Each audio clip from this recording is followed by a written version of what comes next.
So, up next... Carl, I hate to cut you off, but there's this movie coming out called The World's End. I was just about to say that. You don't understand. We need to watch this right now. And we're back, just like the Five Musketeers. 3 Musketeers, isn't it? Well, nobody knows how many there were, really, do they? You do know that the Three Musketeers is a fiction, right? Written by Alexander Dumas. A lot of people are saying that about the Bible these days. What, that it was written by Alexander Dumas? Don't be daft, Steve. It was written by Jesus. Are we there yet? Let's do this!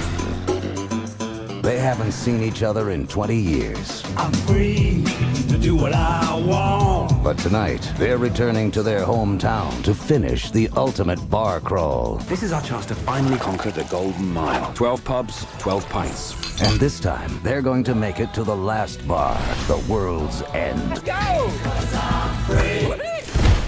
Come on. What do you recommend? Beer. We'll have 5 of those, please. 4 of those and a tap water. What? Look who it is. Wow, long time. Gary. Willkommen, bienvenue, welcome. Well, it's weird, isn't it? You come back and everything's sort of different. I suggest you get on your way.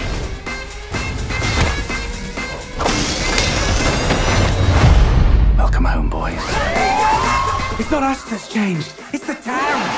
What are you doing? It's all right, I'm not trying to have sex with you. There's something I need to tell you right now. Unless you do want to have sex, in which case I'll tell you afterwards. Tell me right now. What did he say, sir? Newton Haven has been taken over by robots. Did you believe him? We should head back to London. A, we're all drunk. B, we've got blood on our hands. It's more like ink. We've got ink on our hands. From the creators of Shaun of the Dead and Hot Fuzz. Let's climb down the drain pipe. I got a better idea. Climb down the drain pipe. The only way to survive the night is to make it all the way to the World's End. Where are the others? They're blending in. Hello, I am a robot. We're just 5 friends on a night out, having a good time. The World's End. What the hell is that? We are going to get to the World's End if it kills us. Oh, no. And that was the World's End trailer. It was very green. It was very good. Starring Simon Pegg, Nick Frost. Martin Freeman's in it. The Hobbit? Yeah. The Hobbit guy? Yeah, well, he was That's also a little, he's also in Sherlock. And Hitchhiker's Guide to the Galaxy. Yeah, I didn't care for that. I But mean, no, he was in hell. Sherlock. Have you seen Sherlock? Yeah. BBC? Yeah. Yeah. Plays Watson. Also, but anyway, this is the third movie in what Edgar Wright's The Cornetto trilogy. What's Cornetto mean? I don't know, but that's what they're calling That's it. what they're calling it. But we're talking about, for starting off with Shaun of the Dead, same Simon Pegg and Nick Frost. Yes. Also had Bill Nye in it. Nye. Nye? Wait, this guy. And then Davy Jones. Yeah, Davy Jones from the Pirates movies. Yeah. He's also in Hitchhiker's Guide to the Galaxy. Anyway, Yeah. Underworld. oh, that's right, he was in Underworld. Played a vampire. And also Hot Fuzz. So we had Shaun of the Dead, then we had Hot Fuzz, and now we have this. Yes. And what do those movies have to do with each other? That they are all directed by Edgar Wright, co-written by Simon Pegg and Nick Frost, and starring Simon Pegg and Nick Frost. Because that's really the only bond between the trilogy. That's it. Because the first one's a comic. Well, they're horror. also you know? R-rated violent movies. Yeah, first is a comic book. Romantic comedy with zombies. Right. That's how they marketed it. And the second one is an ode to action movies. right with the Buddy cop movies. right. Yeah. And now this one's supposed to be an ode to like Hangover style. No, because this one has to deal with like alien robots. So like a sci-fi nod. Yeah, So, yeah. Okay. but not Paul. Paul was good though. Yeah, no, it was weird that Edgar Wright didn't direct that. Considering Simon Pegg and Nick Frost were in it. Yeah, it was kind of weird.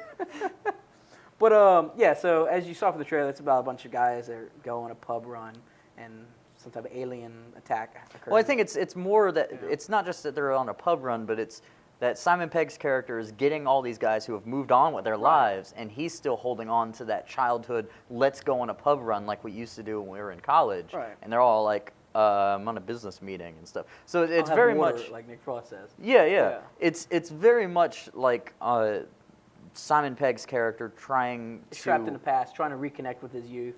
Yeah. Yeah. He doesn't want to grow old. Right. Which is a tale as old as time. Yeah, he's got the 5 o'clock shadow thing rocking. He's got the dyed black hair and all Yeah. that stuff, and he's the crazy one, which is different. You don't really see Simon Pegg as the crazy one in these movies. No, I mean look at him in Star Trek, or like I mean just movies in general. Star Trek, the Shaun of the Dead and Hot Fuzz. Yeah. Him and Well, especially in the trilogy there. Yeah. I'm saying in general he's not. Yeah, in generally he doesn't really play crazy characters.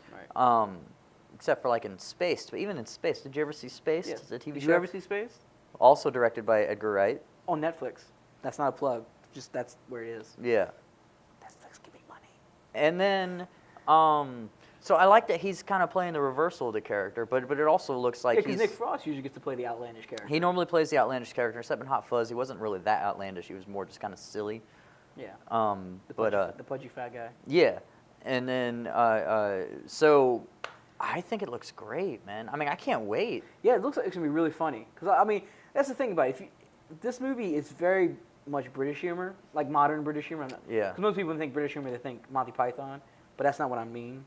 I mean, it's more of a modern day British. Because I've had friends that like saw Shaun of the Dead, like that's not funny. I'm like, what are you talking about? It was hilarious. Those guys are dumb. Yeah, I think because it had such a dry underlining humor. It's like there's always references to things in the movies, like references to either Star Wars or comic books or right. And if you're well, not, that's what makes them so relatable to us. Right. To us, but some people might not get it. Yeah. But I think this movie is going to be more, since is that more of a traditional tale of a guy who doesn't want to grow up and his friends who are, and you're trying to reconnect. I think that's just you can still enjoy because of that. Right. I think a lot of people aren't going to see it though. Well, a lot of people don't go see those movies. I mean, they don't have as big of an audience as. Not here, they don't. As let's say I don't know, We're the Millers. Yeah. Which that's what's wrong with America, people. Yeah. So. Anyways, yeah, no, I think it looks great. I say definitely go see it. Yeah, I say matinee is at least a matinee. Go see it for sure. I say go see the Cornetto trilogy that they're going to be doing in theaters. They're going to be on the premiere night. They're going to do. Yeah, they're going to do Shaun of the Dead, Hot Fuzz, and then at midnight show The World's End. I say do that. You will be much enjoyed if you've never seen those movies before. Yeah. And you're a fan of Star Wars or anything sci-fi related or comic book related. Edgar Wright also did Scott Pilgrim versus the World, which is just comic book to the finest. One of my favorite movies I could watch any time of the week. Scott Pilgrim is like Edgar Wright's version of Watchmen, like Zack Snyder's Watchmen. Like it was so comic booky, like Watchmen was a serious film, but I'm saying like Scott Pilgrim was so, respectful of the comic. Yes. It was so comic booky. It definitely was, and I like it was basically a musical, but instead of everybody breaking out in the song, everybody just breaking out bass beats. In the fighting. Yeah. That's what it was. Yeah. That's how they. It was just such a great movie. Yes, it was. I love that Michael Cera had to fight Captain America and Superman. Yeah, because Chris Evans is in there, and you got Brandon Routh, and then you got Thomas Jane, the Punisher, coming in as an uncredited. Oh yeah. It's all these little things just being tied into one. The next movie Edgar Wright is doing is Ant-Man. The Ant-Man movie. Which is a comic book movie. Which is finally a Marvel movie. He's going into the Marvel Universe. So I say if you like any of those movies that we were talking about or just any of that stuff in general. Like anything we talk about. You're going to love The World's End. The humor is there. I mean, it's just smart writing, too. I'm reading the Shaun of the Dead script right now. Okay. Because they put it out for free on Edgar Wright's website. And it's just such great writing. It's clever writing. It's very clever, very quick-witted. Kind of like the show we worked on recently, huh? Help Wanted? Help Wanted was a good show. Yeah, it's clever writing. I hear it's really great. Yeah. I hear that director. Yeah. He's a sexy beast. I've never heard that, You obviously don't talk in the mirror when I'm in there. Anyway. Do we have a picture of that? We'll be right back.